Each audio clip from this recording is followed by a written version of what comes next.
People always ask you how you decide to go on a trip, and the answer is, I just really don't know. It kind of evolves around you, especially a pilgrimage, because it's not an ordinary trip. When I started using the word pilgrimage for this journey, I didn't really take it seriously. And then slowly, it started to take me seriously. In fact, I opened a passage up in a book and found it quoting that a pilgrimage is a journey that has no specific destination and no specific time limit for getting there. And that is exactly what happened.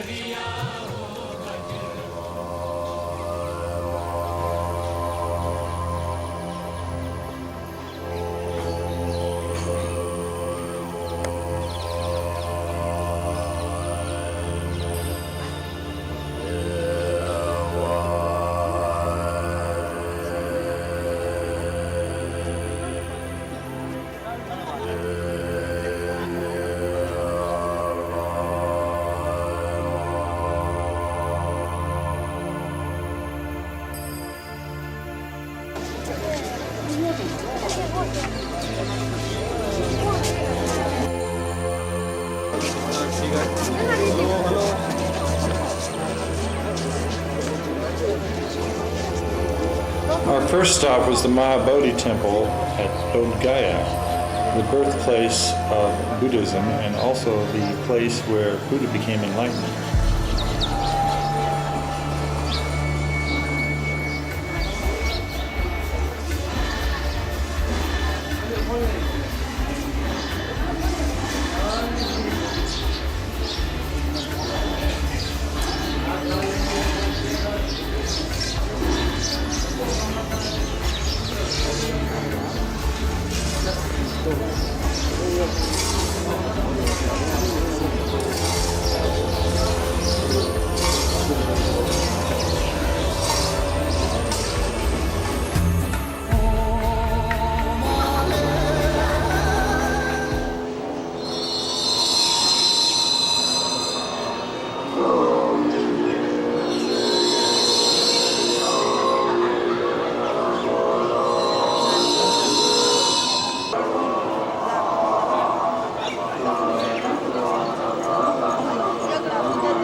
Gaya was a fantastic place, very meditative, very peaceful, and very interesting. Thousands of monks and lay pilgrims from all over the world came there to meditate in the beautiful garden around the Mahabodhi temple and to sit under the actual Bodhi tree, a descendant of the Bodhi tree that Buddha was enlightened under.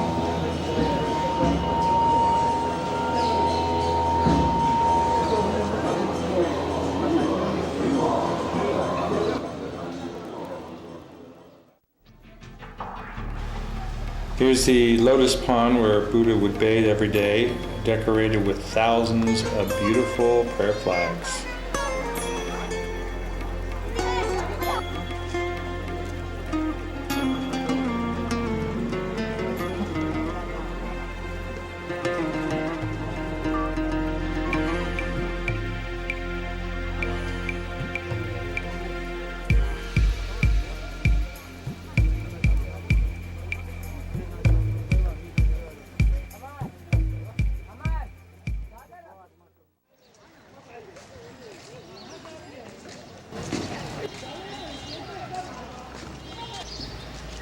Almost every major Buddhist country in the world had a temple or monastery at Bodh Gaya, and we went touring them all.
Here you see another ornate Tibetan temple. The Tibetans seem to be the largest group in Bodh Gaya, with several different sects represented and similar iconology throughout all the temples.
We like to go to the monasteries in the mornings before any tourist crowds were arriving, and it was very, very peaceful.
I traveled with Theodora, my girlfriend, and here she is entering the Thai monastery. It's very busy outside, but inside it's very quiet and peaceful.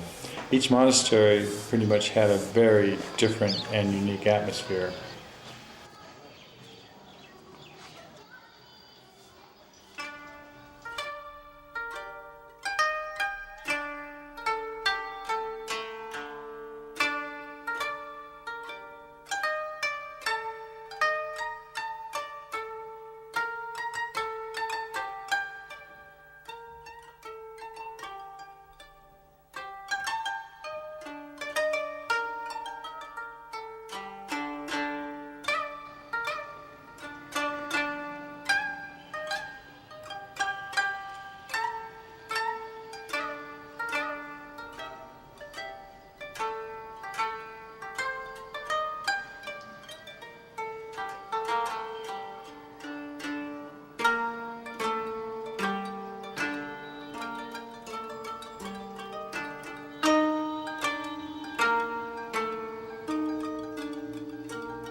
all the Tibetan monasteries, perhaps the most impressive was the one for the Dalai Lama. It had fantastic, beautiful statues and wonderful paintings, plus a sand mandala. Sand mandalas are traditional Tibetan Thangka paintings made with tiny grains of colored sand, and then, as a demonstration of non-attachment, let go into the wind.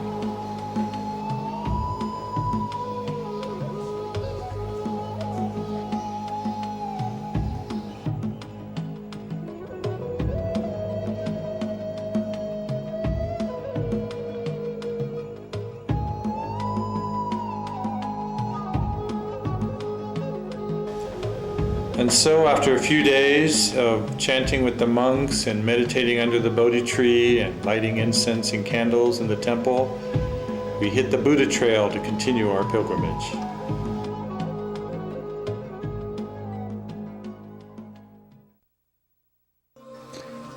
After becoming enlightened under the Bodhi tree at Bodh Gaya, Buddha went on to Sarnath to start giving discourses on the middle path. Here you see the ruins of ancient monasteries. Sarnath was a center of Buddhism in the 2nd century BC up until the 6th century.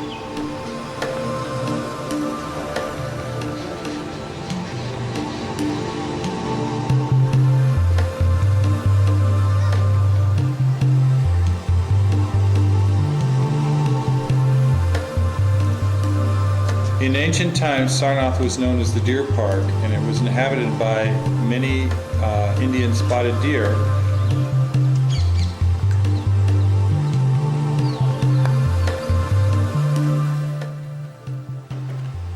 Here, Buddha gives his first discourse on the middle path of enlightenment to his 5 closest devotees from his time of retreat in the forest.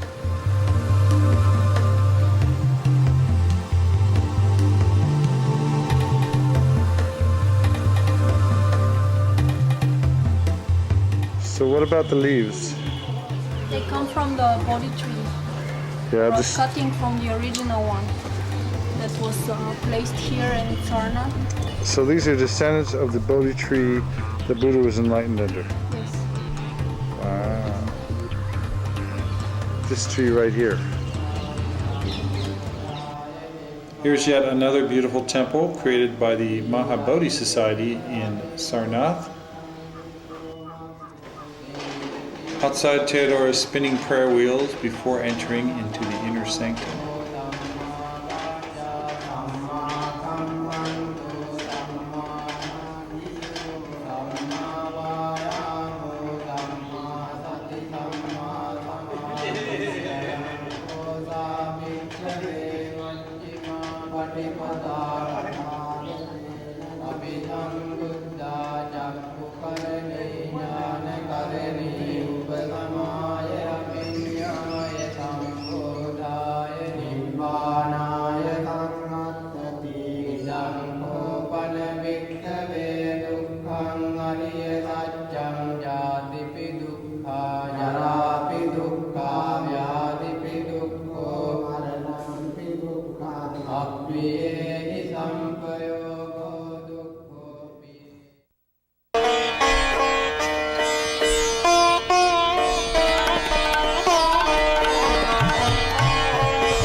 Varanasi, or Benares, is considered one of the great holy cities of India. It's also one of the oldest continuously inhabited cities in the world.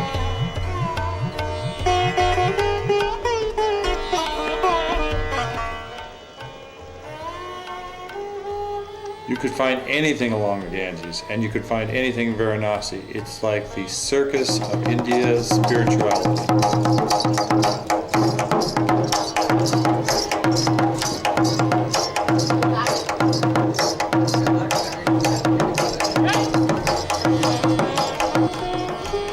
Here's a group of Indian pilgrims who came to visit the Ganges and bathe in its sacred water.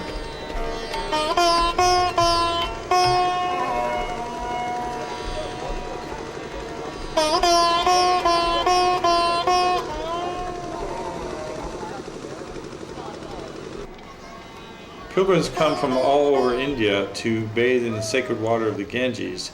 Its purifying effect is supposed to remove all sins.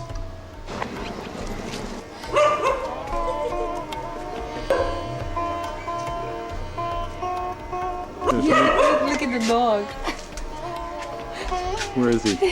The little circular.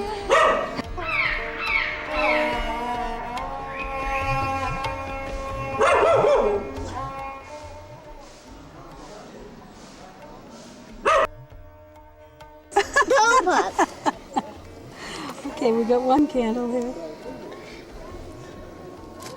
Light mine. Okay, Quentin's. You have a good wish? कब जाई नहीं हूँ हाँ भाई इधर का जाई नहीं इधर का Okay, go, go. Oh, sorry. हाँ तीनों तीन तरफ Goodbye. don't come back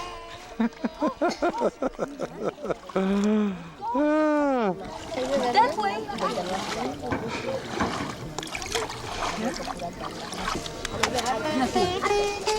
Okay, well, we're going to send our candle off into the Ganges. The only problem is they seem to want to come back. And unless they get out there, I don't think the wish works. Does the wish work if it doesn't make it out? Oh, it still works? Okay, so we'll just trust it'll be okay. Blow away.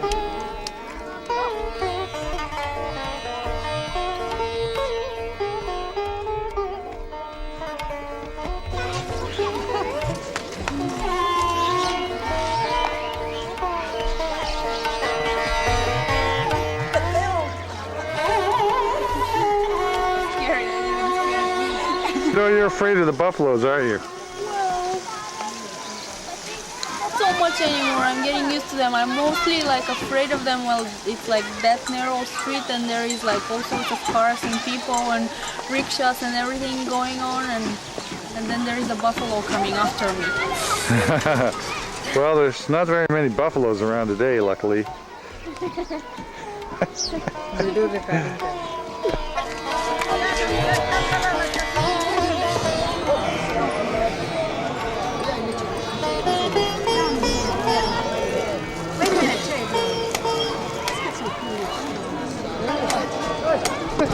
Happy?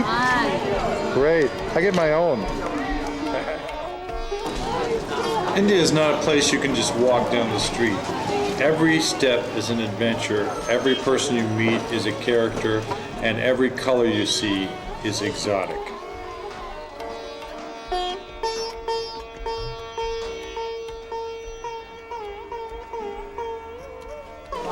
Here's Theodora and Charlotte going shopping in the old part of the city down some narrow alleyways to look at exotic silks. Okay, first, this is David. You'll make anything you want in good price. This here is... Yeah, I am here. Oh, Anil, he's the silk man. He's upstairs. He has a beautiful place upstairs. Very good price. Yeah, okay. Very good price on pajamas. You know, just nice, comfy things. And I'm going to buy something here today. Let's see that blue one.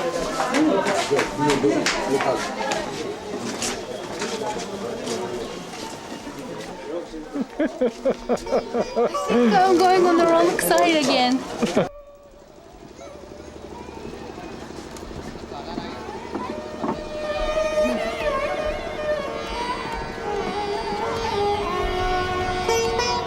Nothing captures the beauty and fascination of Varanasi more than a road down the Ganges.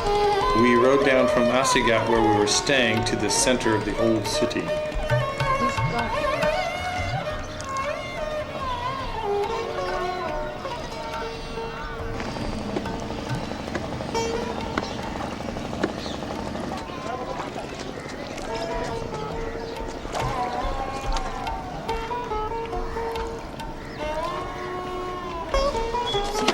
There. Yeah, I'd close her out there somewhere.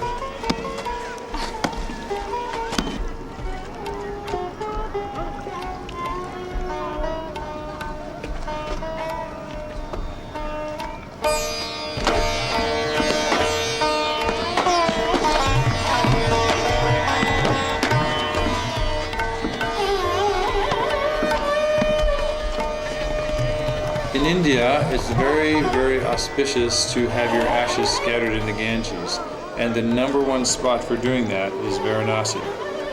All along the river you see burning ghats. A ghat is like a funeral pyre where your body can be consumed and your ashes later thrown into the Ganges, guaranteeing you no rebirth into human existence.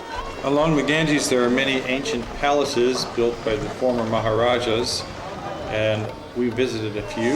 This is one that Theodore found entertaining. Theodore, were the monkeys after you? Were the monkeys after you? You should have seen them. Those were scary. They were like coming right.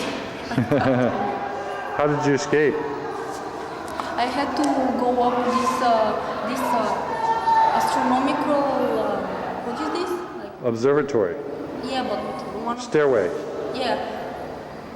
Like they have these astronomical instruments up there, and you go up one stairs and you go down the other ones. I had to run up and then down because they were Wow. after me.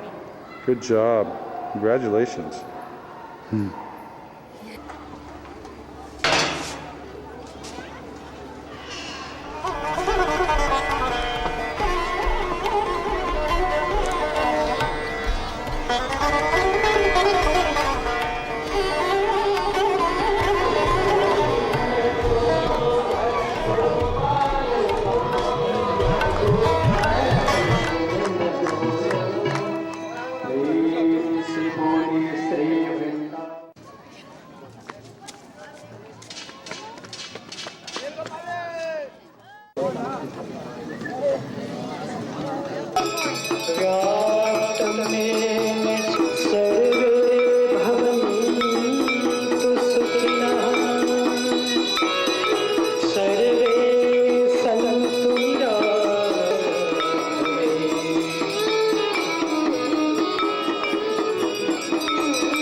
Are you ready? He's looking at me. Yeah, you ready to face this fear?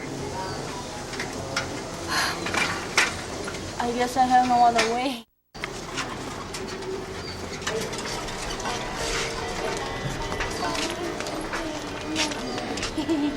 You made it.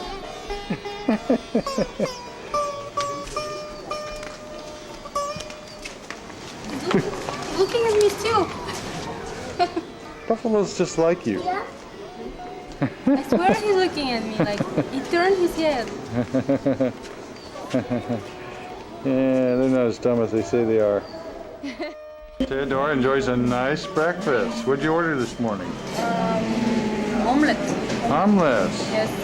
Oh, and toast? Yes. Coffee? Toast, butter toast, and coffee. Oh no. Look, I have a friend. Oh, what's she doing? I don't know, something about their mouth. I cannot quite get it. With the mouth, something.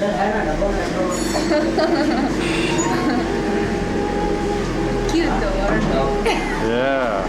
Okay, well let's give him a rupee for being good actors, okay? Okay.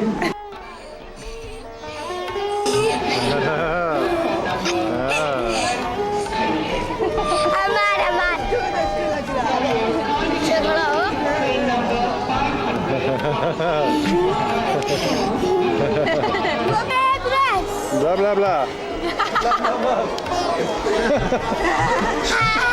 Okay. Show's over. Bye. Bye. Okay, that's the right train.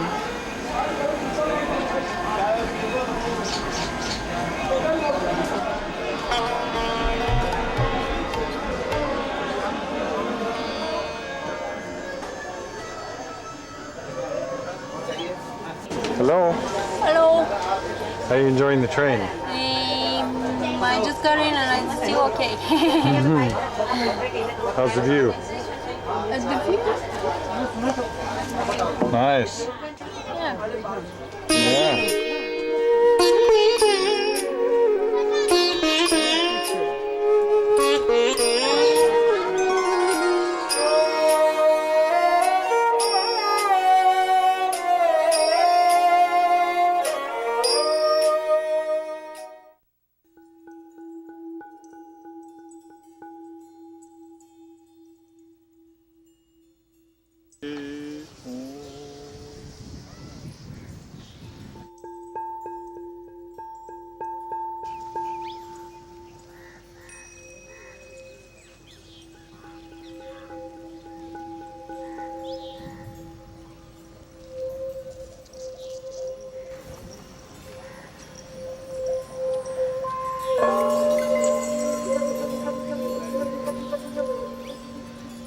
Still here.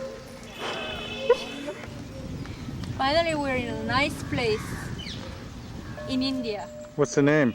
It's Khajuraho. All right, let's go check it out.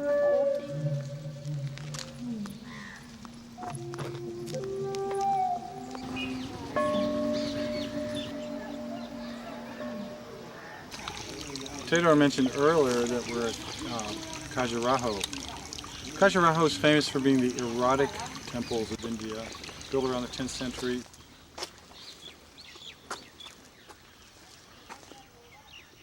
This one has a total of over 800 sculptures, doesn't it? I think there's like 500 outside and 300 inside. Shall we? Yes.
Go ahead, go inside.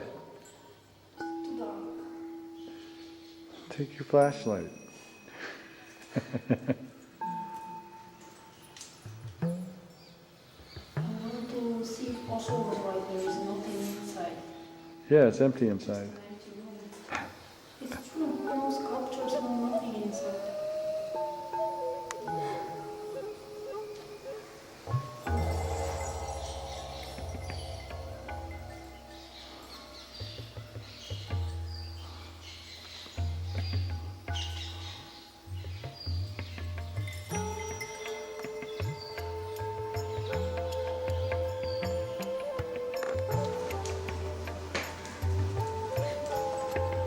The phenomenon of Khajuraho was born of a mighty kingdom that celebrated its wealth and power by building temples to the gods.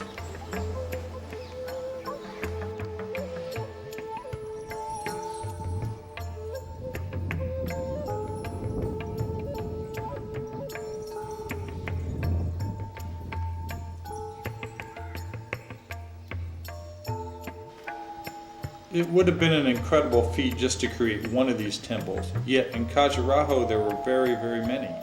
And they were all created within a relatively short period of time, about 100 years.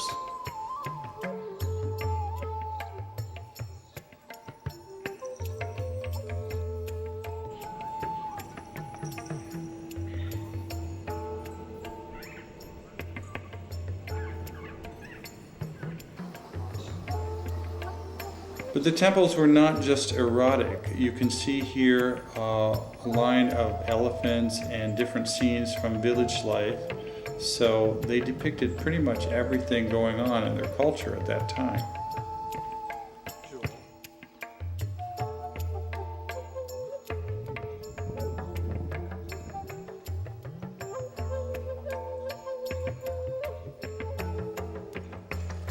One of the most curious phenomenons that anyone who's been to India will observe is that there's no overt sexuality. And yet in Khajuraho, it's everywhere on the temples. You have to ask yourself, what was it like 1,000 years ago? Was it a golden era? Was it a different time? Was there a different morality? Or were these simply fantasies?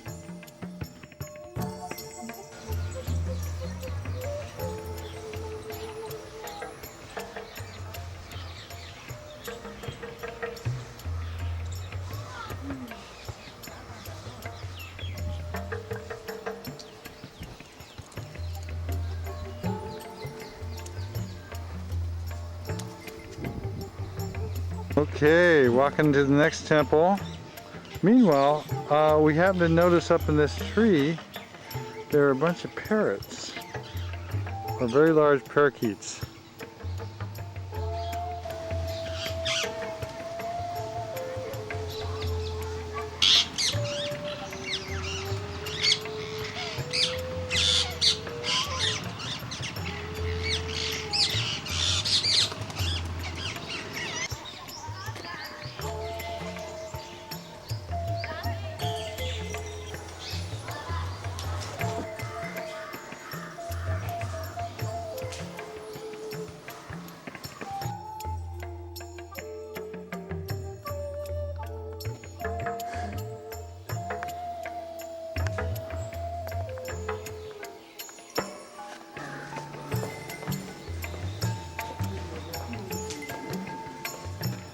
So you're going to show us the Vishnu statue, huh?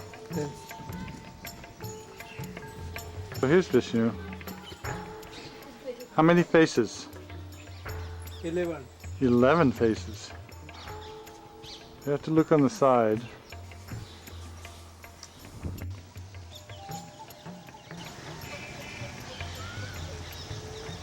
Well, have you enjoyed the park? Yes, it's very beautiful, very peaceful here, very clean. No beggars, no rickshaw drivers, no nothing. Really pleasant. And so it's sunset, the park's closing now. Yeah, sometime soon. Yeah, so you've enjoyed the fantasy India. Yes. Ready to go back to the real India? I deserve it too. Let's go back to the real India. Once we pass through that gate, nothing will be the same.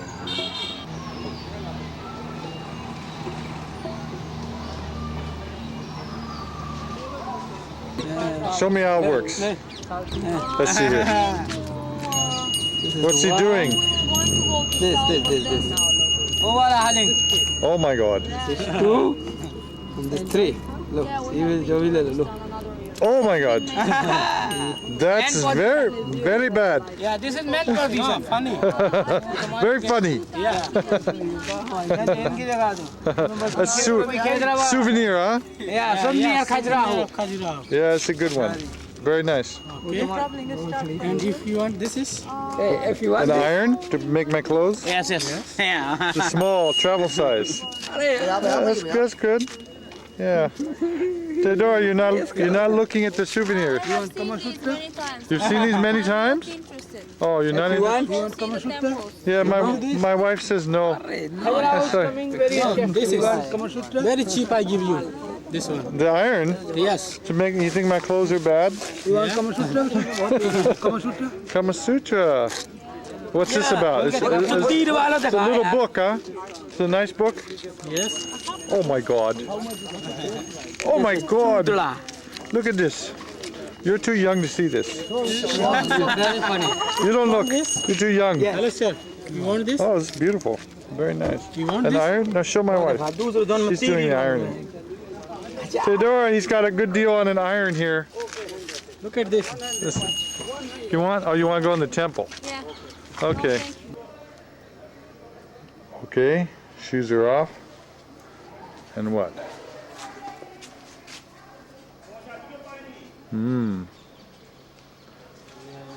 I think we qualify. We can go in.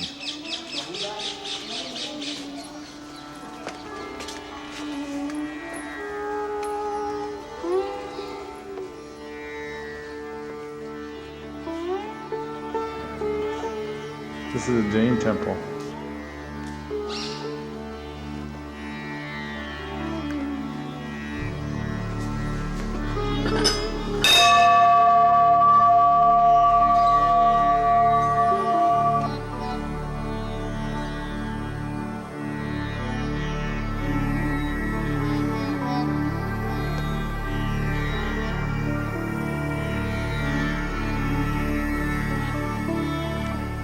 Well, the Jains are always naked. So all the Jain gurus are sitting around naked. Like Mahavir, the 22nd Tirthankara, the last of the great Jain prophets who came around the time of Buddha.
It's interesting that many of the Jain temples have the same iconology as Khajuraho, that's very erotic, which doesn't really relate to Jaina religion very much. It could be that they just took over these temples later and put their main deity Mahavir inside.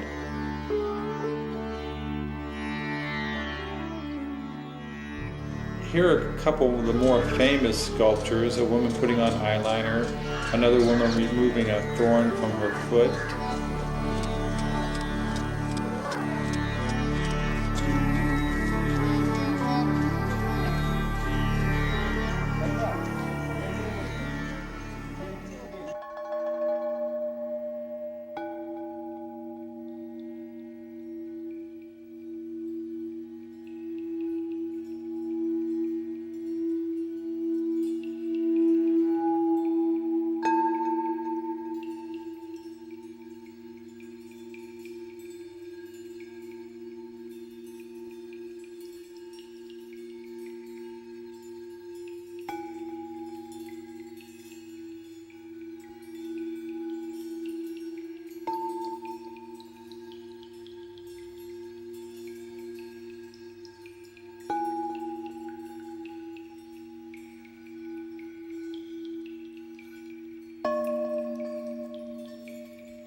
We went to many temples that few days in Khajuraho, but one of the sweetest ones was this one out in the field all by itself.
It's hard to imagine this lonely temple was once in the center of a vast village and a great civilization. Now it's just surrounded by green fields. Well, how's it going today? How's the grass, guys? Good? This doggy found a big bone. So nice seeing the animals working together, sharing a little meal.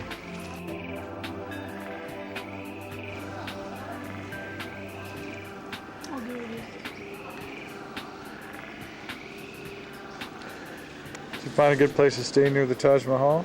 I haven't had the chance to look much. Oh, you like that tourist rest house? Yeah, it sounds nice.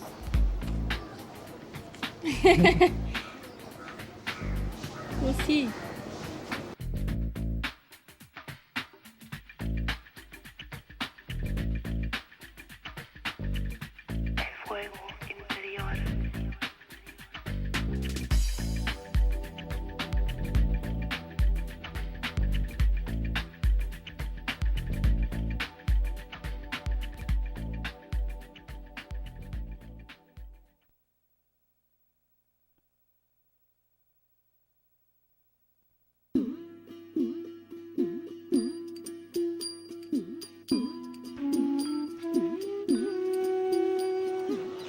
Okay, so we finally did it after 9 years of coming to India. I went to the Taj Mahal. The problem is, Murphy's Law, I forgot my video. One more time. Hi everybody. Not you guys, camera. Alright, so after 9 years I finally came to the Taj Mahal, and I have to say it was really worth it. But as usual, something went wrong. We got up early and ran down there, and I forgot my video camera. So this is it. This is all you're gonna see. And sorry, but this is as close as you can get with the video. But we have pictures, which, you know, that's good enough. It doesn't move really. So, no laughing there. I have to say that, you know, travel's difficult. India is very difficult to travel, but when you see something like the Taj Mahal, it really transcends everything else you've seen in architecture. I mean, it's so elegant, it's so subtle, it's so unbelievably beautiful that even last night in the dark, when I saw only the silhouette, I knew that this place was going to make the whole trip worthwhile. And I just feel I had a big smile on my face all day today.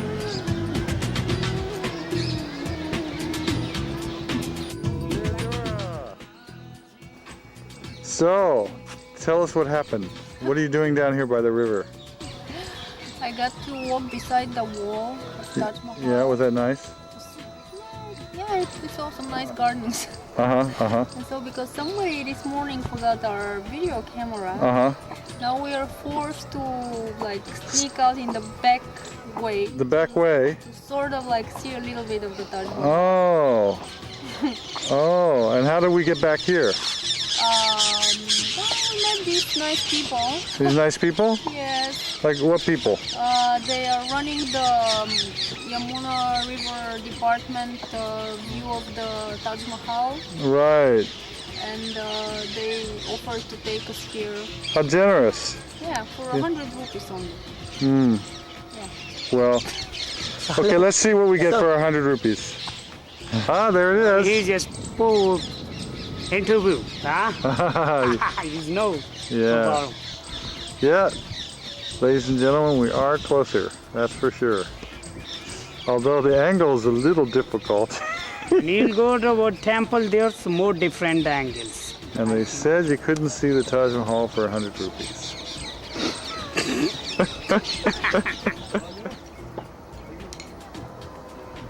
Yes, here we are. The backyard tour of the Taj Mahal with all of our leaders.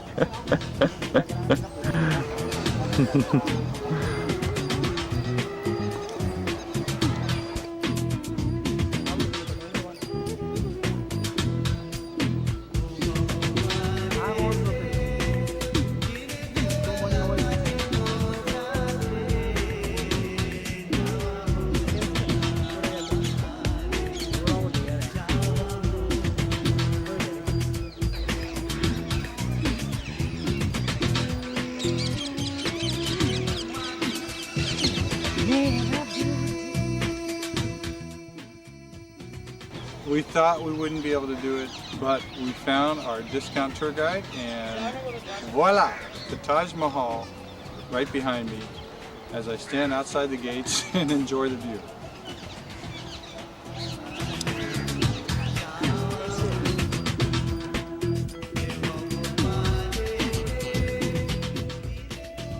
Hey Dora, how's the view?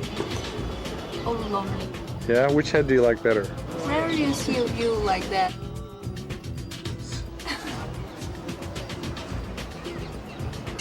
Ah, nice, very nice. All right, you gotta compare, see which one's more authentic. Yeah, I like the real one better.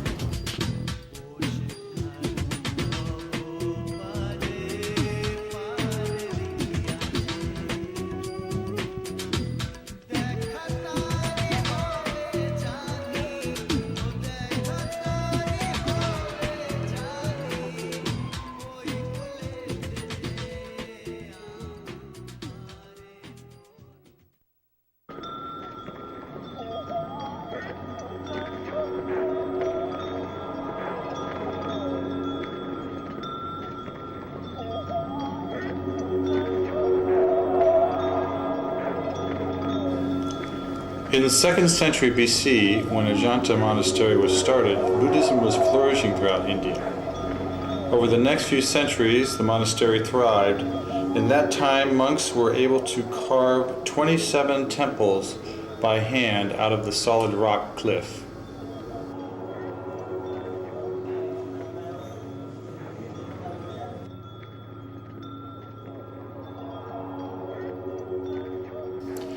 Each one of these caves was filled with fantastic paintings and carvings.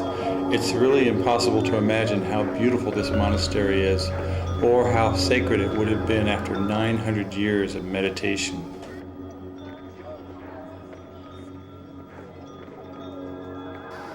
No one even knew of Ajanta for over 1,000 years until a British hunting party discovered it in the mid-19th century. Now imagine, this place was occupied for 900 years continuously by monks living, chanting, and working here. And then there was nothing. It was totally lost and forgotten. No one even knew it existed.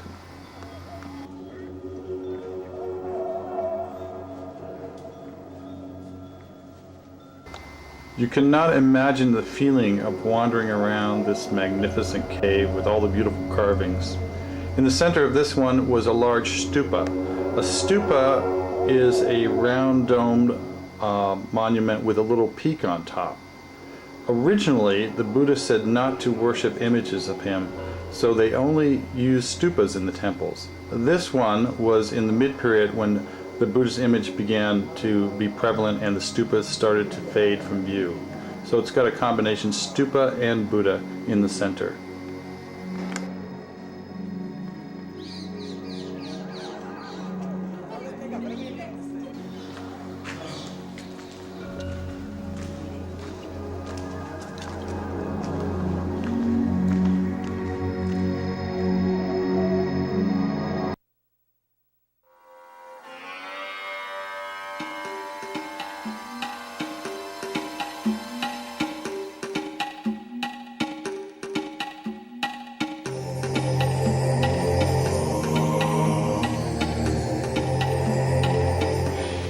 Ellora has over 34 monastery caves.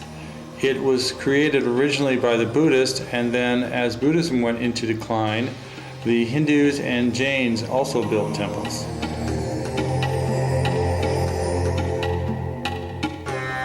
Here you see Mount Kailash, the Hindu temple. They estimate that it took 200 monks 150 years to finish it.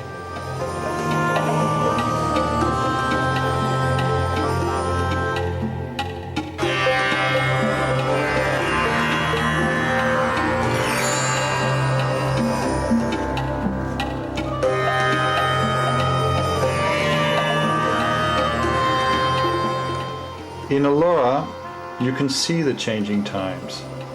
For 200 years, the Buddhist monasteries existed here with the Hindu monasteries. from about 600 to 800 AD. Then with the decline of Buddhism, it was the Jains and Hindus for another 100 years. And then after that, it was only the Jains.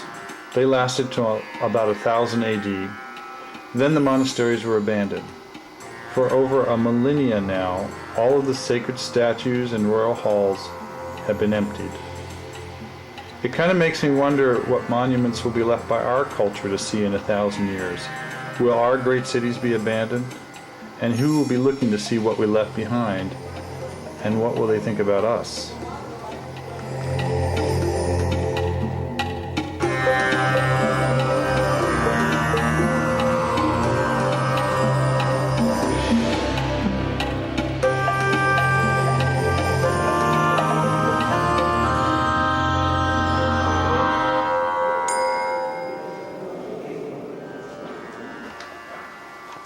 As I walk through these dusty halls, I try to imagine what it was like to live here.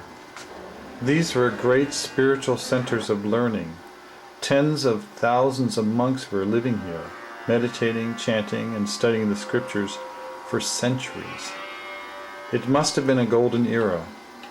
And now, it's just lost in time. I wonder where in the world can we find such a place today, or if one even exists.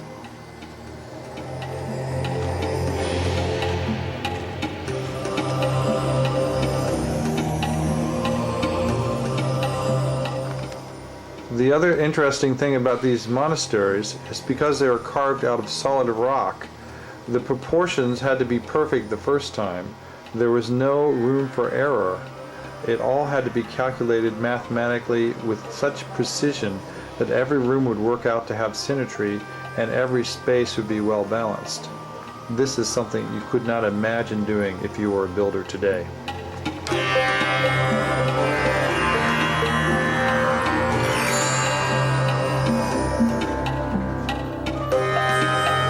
A lot of people don't realize that art such as this can't even be created today. In the old times, an artisan would begin training with a master at birth, and he would spend his whole life working on perfecting his skills, and as an old man he would complete works of art like this. In today's fast-paced society, we don't really have time to train, and we don't have an environment that would allow us to develop these skills. So some of the things you see here can never be seen again in our times.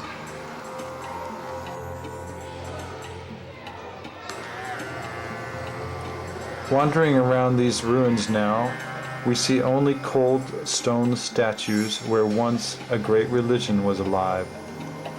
It all started about 2,500 years before we were born. There was this young prince named Siddhartha. He was sheltered from the real world by his father the king, but as fate would have it, one day he ventured out of the palace and discovered the tragedy of human suffering. Being a compassionate soul, he decided to abandon his princely life and seek the means to free humanity from this burden. After many years of meditation in the forest, the key to enlightenment came to him as the middle path. It was a life of balance between positive and negative, good and evil, light and dark. He discovered that suffering came from attachment and taught the means to find freedom from this attachment through the middle path. He traveled far and wide to share this teaching, and after a while, he became known as the Buddha.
just saw two monkeys go through here, but I couldn't catch them. They were too fast.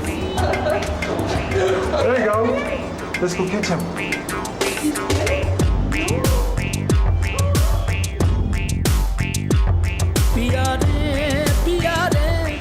There he is.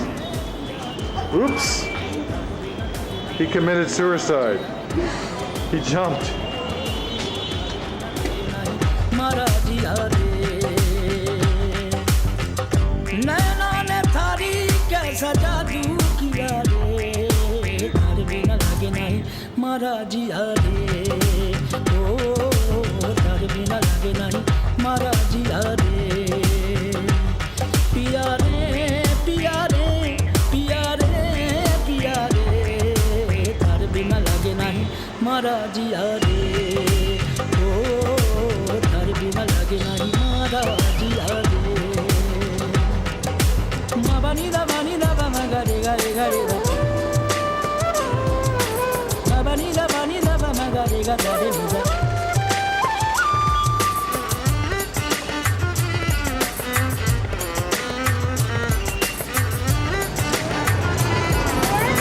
But look at my shop.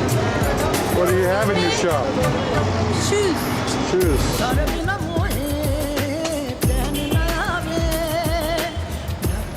This one is shoes, not gun. You know, after walk it will become very. This different. This after walk very soft. Really. Otherwise I will come back. Return. I promise it's only for yourself. You know what I tell you? First I look around and then if I decide I come to you, okay? I understand you are just like children. I want to see Everything. market. I want to see market. You are say just like children. Okay, Baba, you are happy. I am happy. Not No like, problem. No problem. it's But you are my beautiful customer. I will never forget you. And nice to meet you. My God.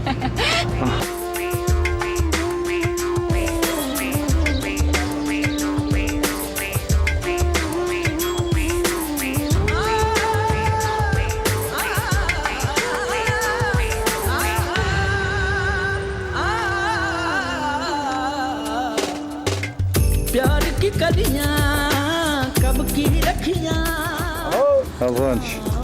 Pretty good? You like peas?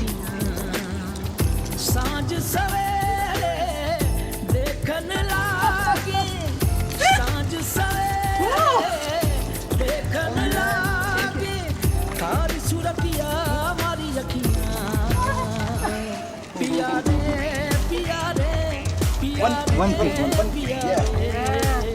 Yeah. One. Hey. Bad monkeys. That's good. I know it's junk food, but what can I say? This is all I got. You like? Not too bad, huh?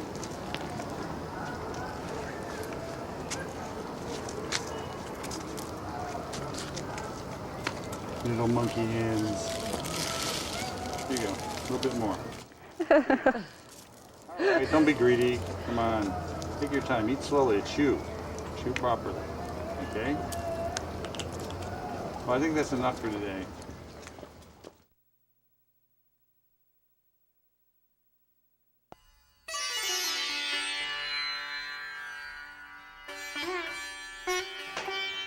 There's something very sweet about Pushkar. After traveling through the dusty and dirty streets across India, Pushkar is like a breath of fresh air.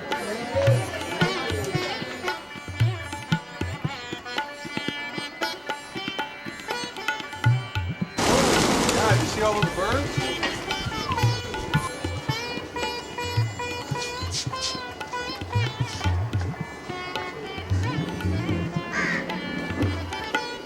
Pushkar is the holy city of Brahma. Push means lotus and Kar means lake. And the legend is that Brahma dropped his lotus in the desert and a lake appeared.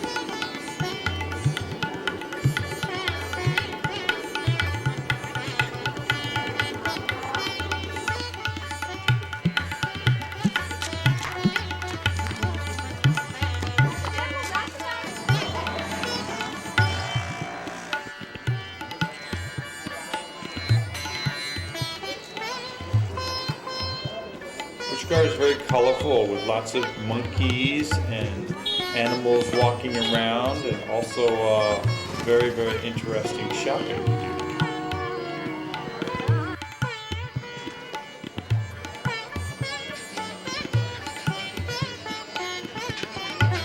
Happy?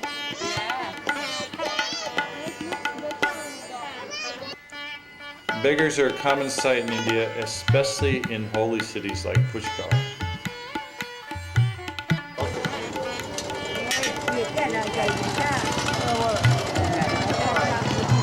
Okay, one more. There's two of them. A lone sadhu sits outside this temple on a sunny day.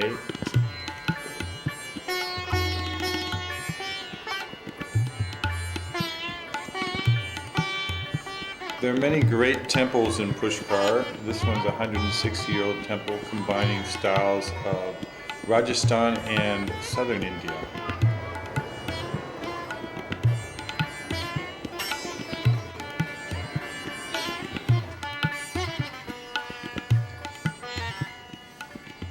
Gorgeous temple.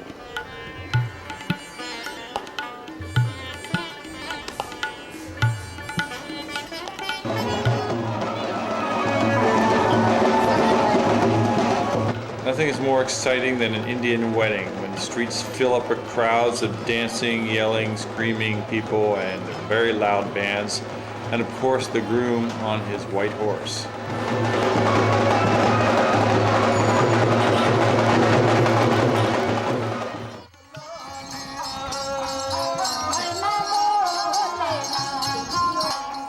Singers and performers wandered the streets of Pushkar for the tourist dollar. These guys were pretty good though, so we gave them some money.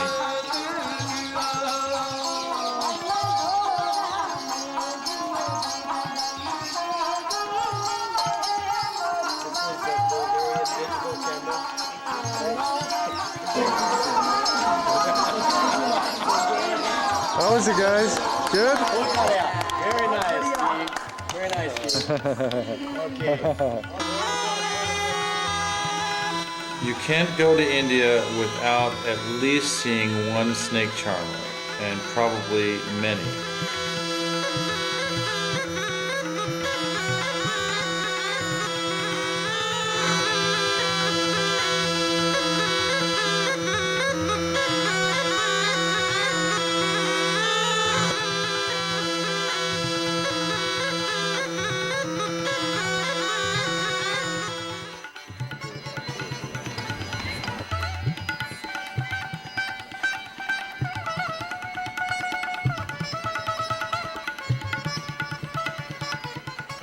Very nice, yeah. We're walking around the holy lake now, carrying our slippers.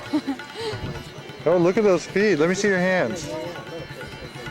Wow, beautiful. And your feet? Yes, yes. Let's see your feet. Put one. No, that's good. There. Very nice. Oh, no, wait. They also have horses. Yeah, you can go horseback riding. But what's the fun in that? When you see this face, how can you resist? Happy? Yes! Full power, like cowboy. Make sure you pick out a good one. Don't get the old camels.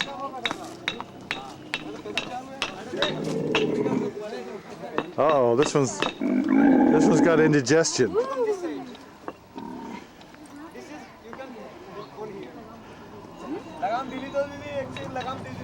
Okay, you gotta hold on really good when they get up. It's like a roller coaster. Woo! Oh my god. I am so high, so tall all of a sudden. Yeah, these things are big. Like this? You're gonna love this. Yes. Hold on really good. These things get up fast.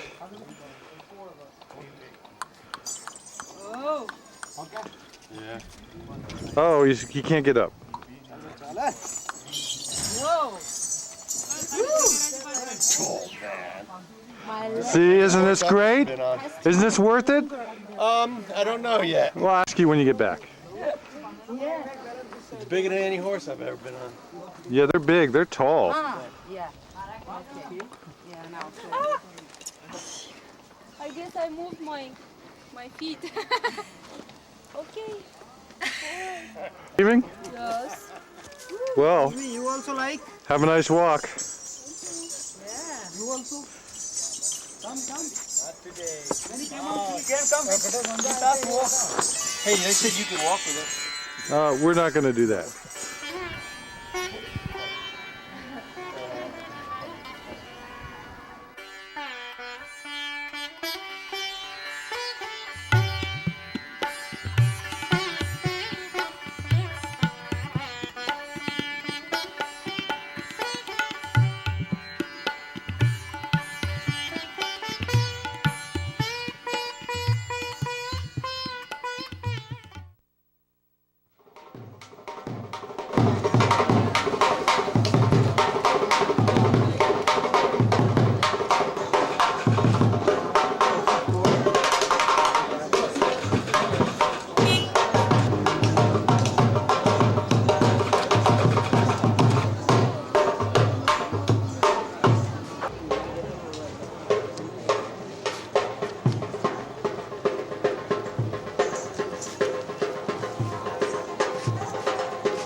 Evening time at Pushkar. Travelers from all over the world gather here to watch the sunset, listen to music, have chai, and enjoy. Fedora.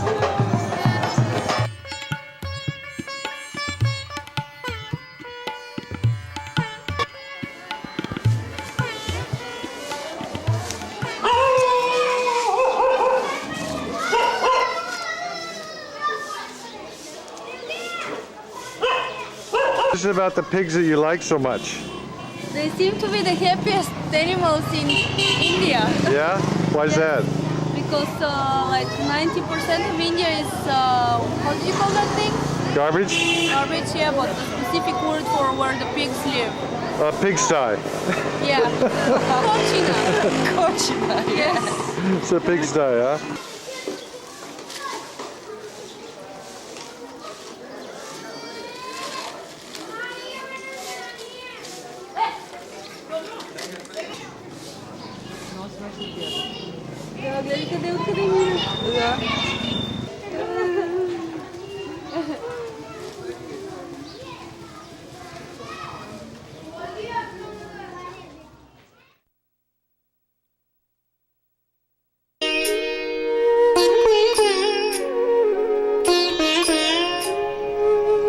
Bundi Palace, once occupied by wealthy Maharajas and powerful armies, is now home to only monkeys and bats.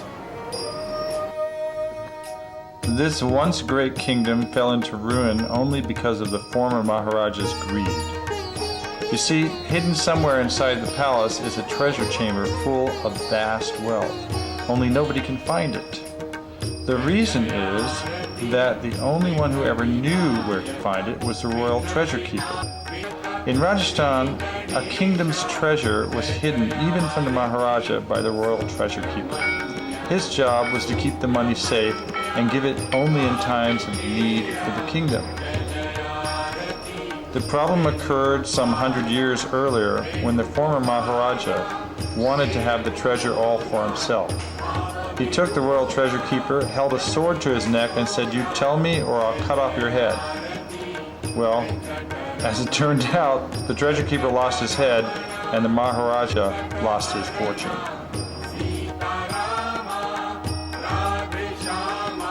You cannot imagine how interesting the palace was to wander around.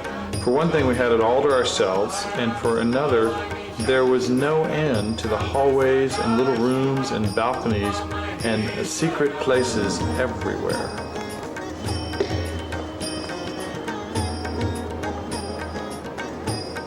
Bundi was renowned for its great artwork, and you can still see traces of it covering the castle walls. Mahalakshmi, Mahasaraswati,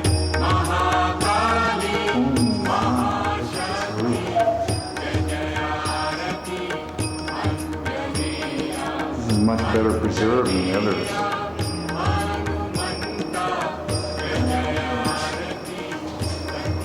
Bundi Palace was an adventure traveler's paradise. This was the kind of place you always dreamed of finding. We were able to wander through all by ourselves, discovering halls and corridors, art and architecture that had been virtually unseen for a century. It was really like being transported back to the 16th century in a kind of a living museum.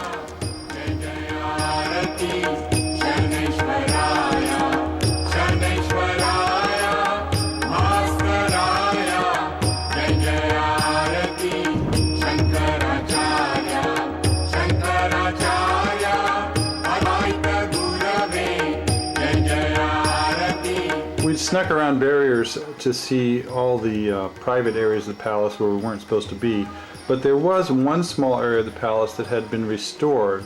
It was a fantastic art gallery and had a stunning array of beautiful wall paintings. Most of the paintings were depicting great historical events and battles of Bundi, but there was also the story of the Mahabharata, which is India's great spiritual epic.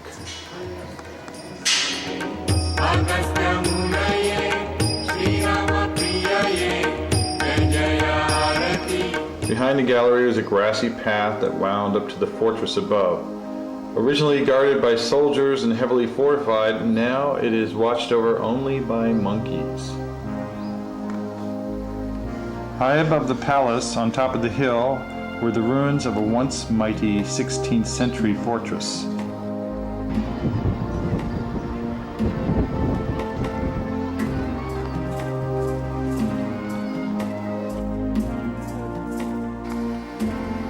In Bundi Fortress, I was able to experience my fantasy India. It was a quiet oasis above the noise of modern India, with nothing modern in sight.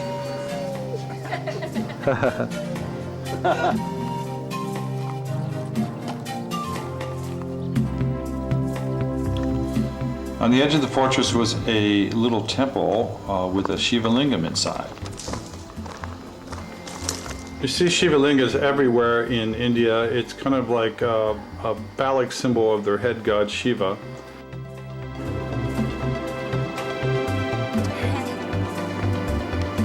We were able to climb up to the top of the temple and have it all to ourselves. We had a nice lunch. It was a peaceful place, beautiful place, great architecture, and we had a view of the whole city stretched out below.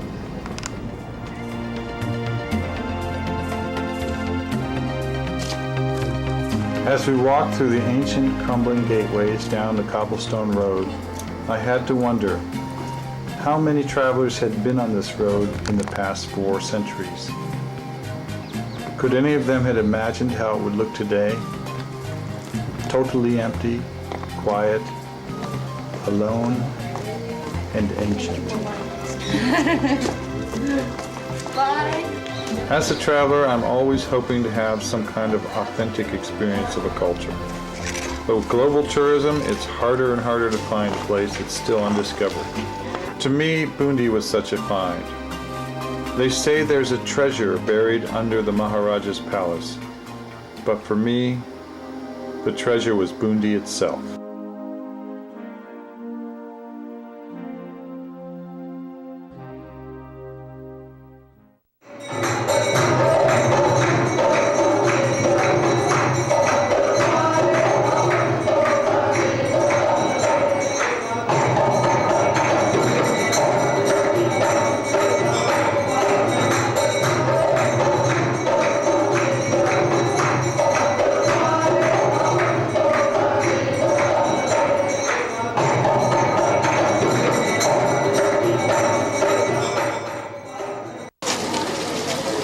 Miss Don Shiva, welcome to the city palace of Udaipur.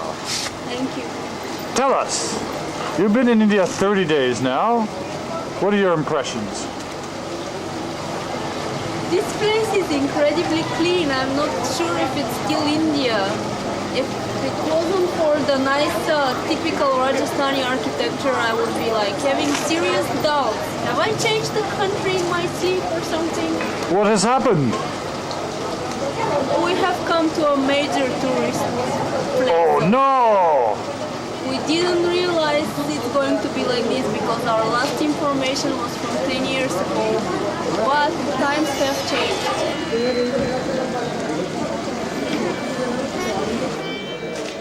As Theodora had said, my last information on Udaipur was 10 years ago.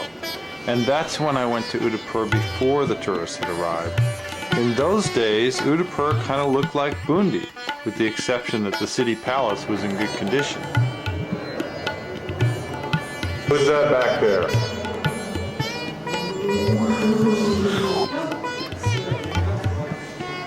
Here we are walking through the city palace.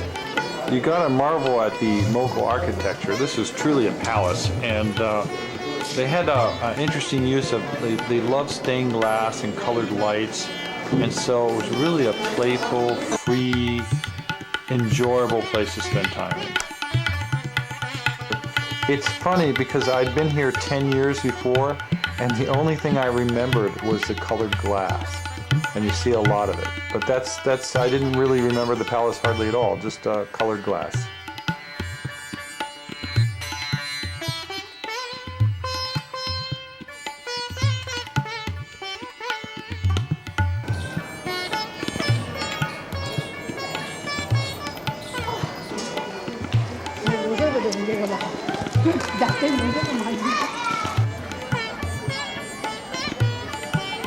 Jojo meets the elephant.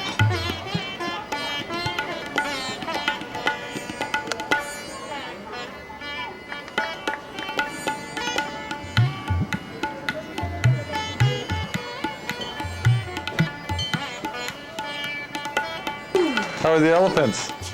Wow! Wow, you like them, huh? Yes! You should get one as a pet.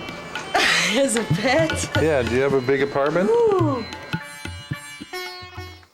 So aside from the city palace, there was another Havali, or palace museum, called Angkor Ki Havali. These are the rooms in Angkor Ki. It really was a great opportunity to see what life was like in the 16th century. But the funny thing about India is life hasn't changed that much. These same scenes can be seen in contemporary homes today. I think the main difference between ancient India and modern India is you take these same primitive scenes and add television and a computer. But other than that, everything else is pretty much the same.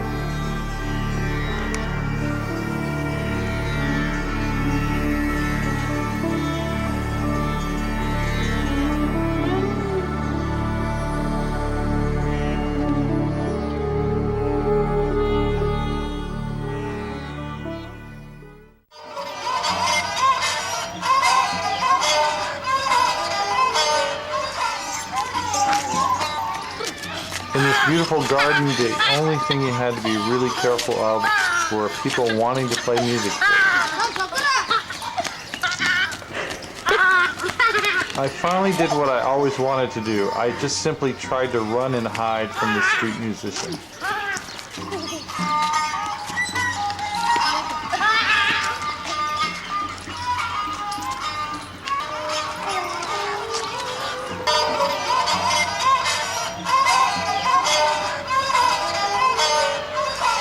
What do you call that song? You call that song Fingernails on a Chalkboard? Yeah.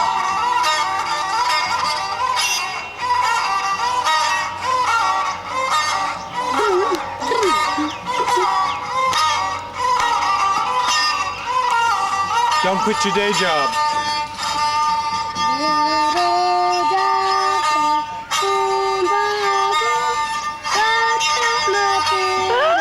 The Frere Jacques song. Oh my God. Monkeys.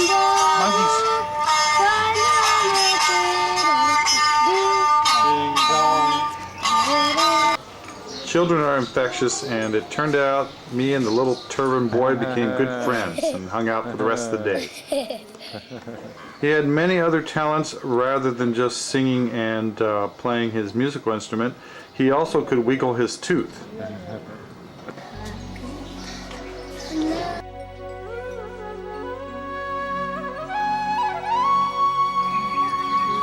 we found ourselves first in Jodhpur going to Umad Gardens, which was a place I'd been many years before. And it's a great example of what India could do if it really wanted to make the place look beautiful. Umad Gardens is a place where kings built beautiful temples in ancient times. Now, pretty much the monkeys live here.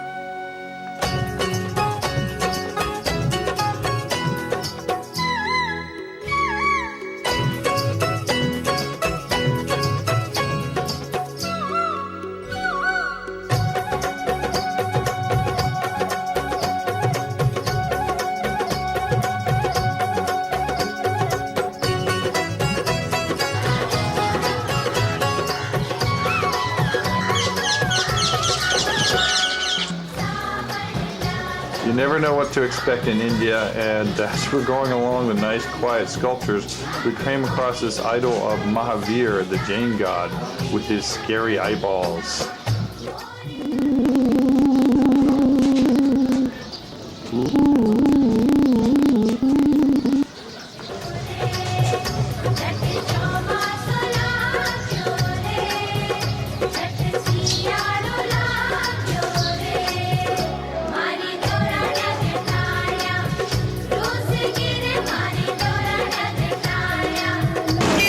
Well, enough of this nice stuff. Let's go back to town. Here we are in Sadar Bazaar, the center of the old city. Sometimes I like hanging out in the bazaar. You could have a nice lassi there, buy spices, get little bangles, fruits and vegetables, and watch the happenings of India going around.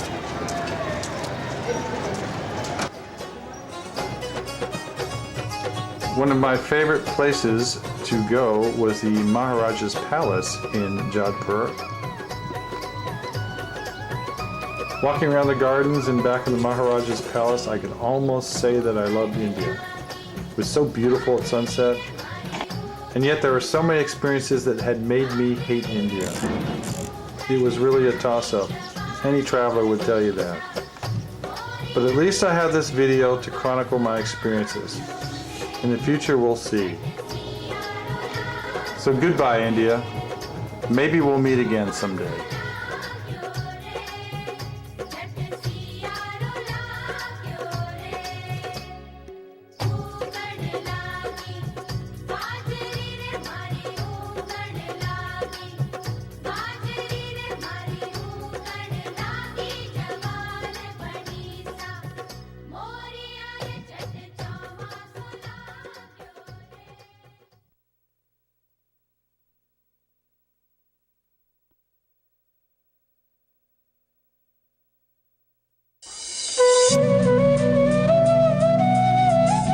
Aurangabad Fortress is a pretty interesting place. It was built by the Sultan of Delhi about 1,000 years ago.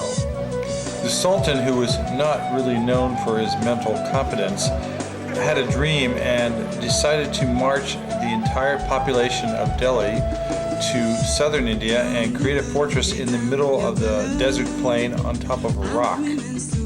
So he did so, and in doing the trek, about half the population died, and then they built a magnificent fortress here.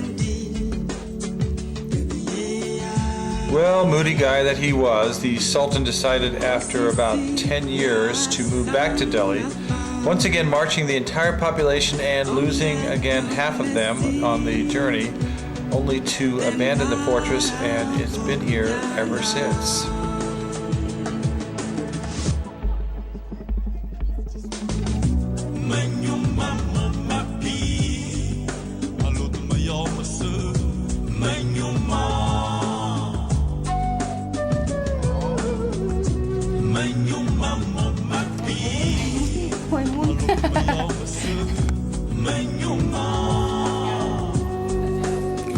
Deep within the walls of the fortress was an impenetrable tunnel that wound through the center of the rock to get to the higher part where the king lived. This tunnel was filled with innumerable traps and blind alleys so that the invading armies could never really find their way through to the fortress.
Look.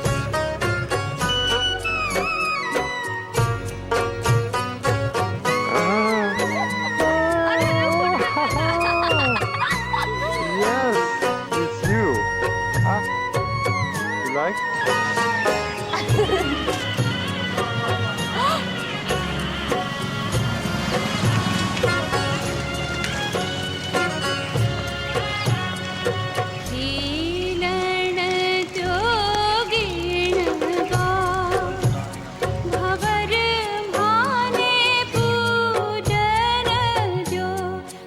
How much for the flower? 5 rupees. What about two? Five? That's too much. How much? Two. Okay. You want some papaya? I love papaya. It's my favorite. Oops, just a little bit. Oops, so too much. There. You have. You? No, thank you. Why not? Oh.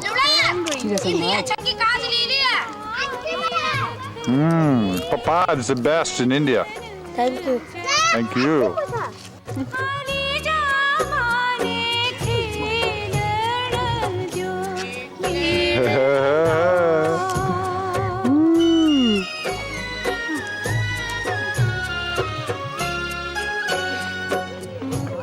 You want me to buy a candle? Here, my one candle here, put Ganga candle here, good, very, very nice.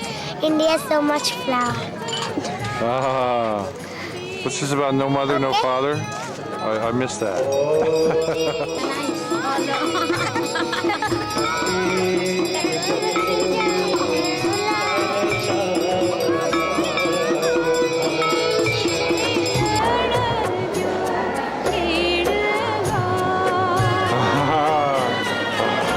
Oh, very nice. Namaste.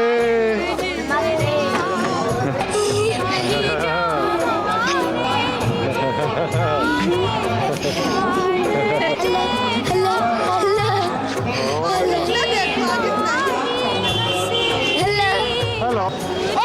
This is your brother? Your brother, yes? Blah, blah, blah. Okay. Show's over. Bye. Bye.